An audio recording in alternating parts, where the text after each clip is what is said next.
Ce week-end s'est déroulé le Grand Prix du Qatar, un événement marqué par une chaleur étouffante et où l'on n'est vraiment pas passé loin d'un drame.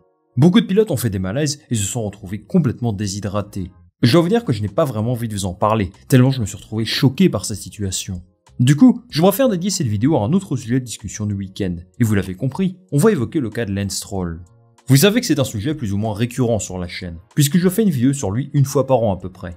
Mais ce week-end, un événement en particulier m'a donné envie d'évoquer sa situation à nouveau. Pour la première fois depuis un bon moment, on a vu Lance Stroll exprimer des émotions. Alors j'exagère un petit peu, mais c'est vrai qu'il a l'habitude d'être très réservé. Mais cette fois-ci, il s'est illustré d'une façon beaucoup plus active et virulente, et vraiment pas de la bonne façon. À l'issue de la séance de qualification, il s'est d'abord emporté en lançant son volant hors de sa monoplace, puis en poussant son entraîneur dans le garage, devant les caméras du monde entier. Une attitude détestable, irrespectueuse et qui ne passerait pas dans n'importe quel autre environnement de travail. Le comportement de Lance Stroll ce week-end ne correspond pas à ce qu'il montre habituellement, lui qui parvient à garder son sang-froid normalement. Il soulève une question importante. On sait qu'il ne sera jamais viré de l'écurie tant que son père est en place, et que son CDI est assuré. Mais ne commencerait-il pas à en avoir marre de la Formule 1 ? Et je vais même aller plus loin. Pour lui, pour son père, pour la crédibilité du championnat, ne devrait-il pas prendre lui-même la décision de partir, pour s'épanouir dans un autre projet ? Spoiler, je pense que oui. Et je vais vous expliquer tout ça dans cette vidéo. La première chose à comprendre, c'est pourquoi Lance Stroll est-il aussi mauvais cette saison ? Alors attendez, je vous vois venir. Vous allez me dire qu'il n'a jamais été bon, qu'il est rincé depuis le départ, et c'est bien sûr votre droit de penser ça. Qu'il n'ait jamais été extraordinaire, peut-être. Mais cette année, il a vraiment atteint le point le plus bas de sa carrière. C'est la première fois que je le vois comme ça. Il suffit de regarder ses statistiques depuis la création d'Aston Martin pour comprendre que quelque chose cloche. En 2021, il termine la saison à 9 points de Sebastian Vettel, puis à 19 points l'an dernier.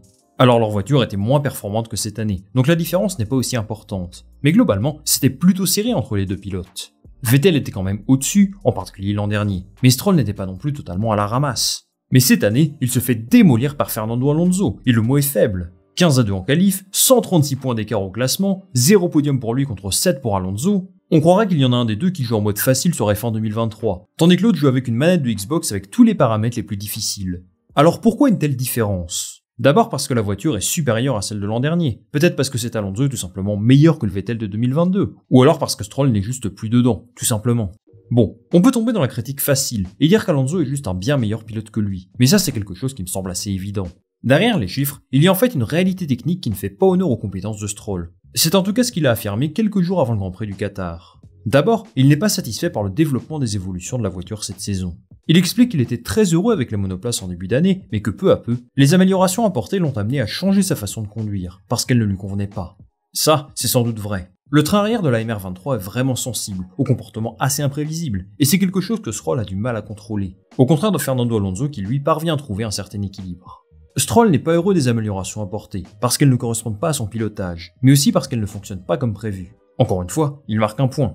Aston Martin s'est totalement raté sur ce coup. Ils vont se faire rattraper par McLaren au classement, sans aucun doute.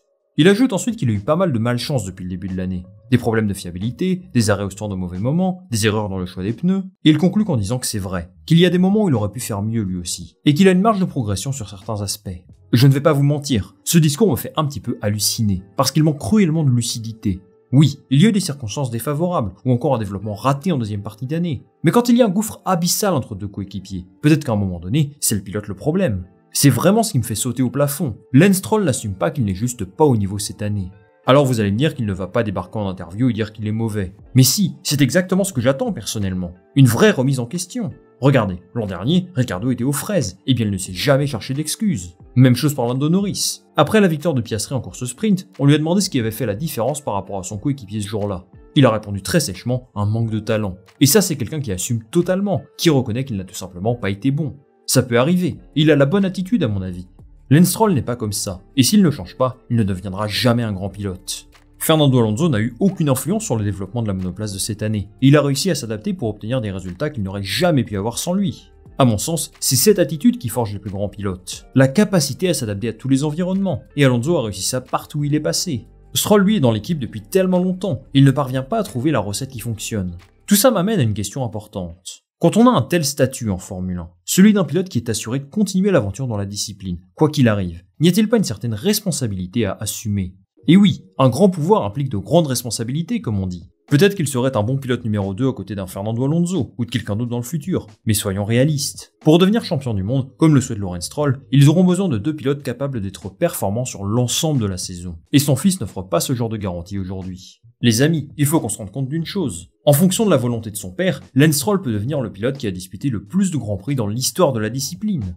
Plus qu'Alonso, plus qu'Hamilton, et même peut-être plus que Verstappen s'il prend sa retraite avant lui. Et s'il reste à ce niveau, je pense que c'est un gros problème qu'un championnat comme la F1 ait Lance Stroll comme l'une de ses figures historiques. Alors pourquoi n'y arrive-t-il pas, malgré le fait que tout soit mis en place pour qu'il réussisse? Il est même soutenu par Fernando Alonso, qui n'a peut-être pas trop le choix, et surtout par son team principal, qui le défend bec et ongle à chaque contre-performance. Lance Stroll a en fait une grosse différence par rapport aux autres pilotes, ce qui en fait un cas absolument unique en Formule 1. Il peut commettre un nombre illimité d'erreurs et de contre-performances, il ne sera jamais mis sous pression par son écurie, et seul son père a une certaine autorité sur lui. C'est bête, mais je pense que ça conditionne un petit peu sa situation. Jamais il n'aura à se battre pour son siège, jamais il ne devra prouver sa valeur, et jamais il n'adoptera une attitude combattante, celle d'un pilote qui a la rage, et qui veut toujours mieux faire. Alonso lui agit comme ça depuis toujours, et c'est exactement ce qui fait la différence avec Lance Stroll aujourd'hui. Alors il a eu quelques coups de moins bien, sa voiture est clairement moins forte qu'en première partie d'année, mais il n'abandonne jamais. Il récolte des points au-dessus du niveau réel de sa monoplace. Lance Stroll a sans doute le talent nécessaire pour conduire une voiture de Formule 1, mais il n'a pas cette grinta et cette éthique de travail qui pourrait lui permettre d'aller un cran au-dessus. En plus de ça, ce qu'il fait à l'issue de la qualification au Qatar est totalement irrespectueux, et ça le fait passer pour quelqu'un qui n'est simplement pas connecté à la réalité. Balancer ton volant qui coûte des milliers d'euros comme ça, eh bien désolé, mais ça donne une image de gars qui n'en a rien à foutre de rien, comme disait Nekfeu. Je sais que c'est quelque chose d'impossible, mais j'aimerais bien un team principal qui lui tienne tête, qui lui dise que ce qu'il fait est juste une catastrophe, parce que c'est peut-être ce dont il a besoin pour être performant. Ça se trouve, Mike Rack le lui dit en privé, et on n'en a pas la moindre idée. En tout cas, si ce n'est pas le cas, ça me semble quelque chose de nécessaire vu de l'extérieur. Après 140 grands prix en F1, 3 podiums et une pole position, il est peut-être temps pour Lance Stroll de s'en aller, de voler de ses propres ailes, de prouver qu'il est capable d'être performant dans d'autres disciplines. Surtout, c'est dans l'intérêt d'Aston Martin d'avoir 2 pilotes performants. À ce rythme, Oscar Piastri va avoir le double de points de Stroll, alors que c'est un rookie. Et c'est aussi grâce à son duo de pilotes que McLaren en est là aujourd'hui. Aston Martin aspire à devenir un top team ces prochaines saisons, ce qui fait que le siège de Lance Stroll devrait normalement appartenir à un pilote qui mérite d'évoluer au plus haut niveau. Disons-le, ça n'arrivera sans doute pas, mais une porte de sortie pourrait s'ouvrir pour lui. Vous avez certainement vu passer cette info. Lawrence Stroll et Aston Martin vont s'engager en endurance, et la Valkyrie va bel et bien rouler aux 24 heures du Mans, ce qui est une nouvelle extraordinaire. Si Stroll fait une demande pour être transféré là-bas, il aura à sa disposition un nouveau challenge qui peut être ô combien passionnant. Rouler pour Aston Martin, aux 24 heures du Mans, eh bien c'est quand même quelque chose d'incroyable. Pour l'instant, son écurie a démenti cette information. Mais je pense que si Lance Stroll continue de sous-performer à ce point, il en sera de l'intérêt de l'équipe de lui trouver un point de chute différent. Et quel formidable challenge que celui-là! Continuer à construire la légende d'Aston Martin, cette fois-ci en endurance. Aujourd'hui, c'est évident qu'il lui manque une certaine motivation. Et ce projet peut l'aider à renouer avec sa passion pour le sport automobile. J'en suis convaincu. Le cas Lance Stroll est complexe, et aujourd'hui, impossible d'imaginer une Formule 1 sans lui. Mais j'ai la sensation qu'on a atteint un point de non-retour, et je lui souhaite de retrouver de la confiance et de l'assurance, parce que s'il décide de continuer son aventure en F1 un petit peu plus longtemps, il lui faudra se mettre au niveau pour être à la hauteur des ambitions de son père. C'est fini pour cette vidéo les amis, merci beaucoup d'être restés jusque là. Dites-moi en commentaire ce que vous pensez de la saison de Lance Stroll jusqu'à présent, et si vous pensez qu'il pourrait décider de quitter Aston Martin un jour, moi je lirai tous vos commentaires avec attention. Si cette vidéo vous a plu, je vous invite à la liker, à la partager autour de vous et bien sûr à vous abonner. C'est vraiment super important pour m'aider à avoir plus de visibilité et à faire progresser la chaîne. On va se retrouver très rapidement pour une nouvelle vidéo. Salut, à la prochaine!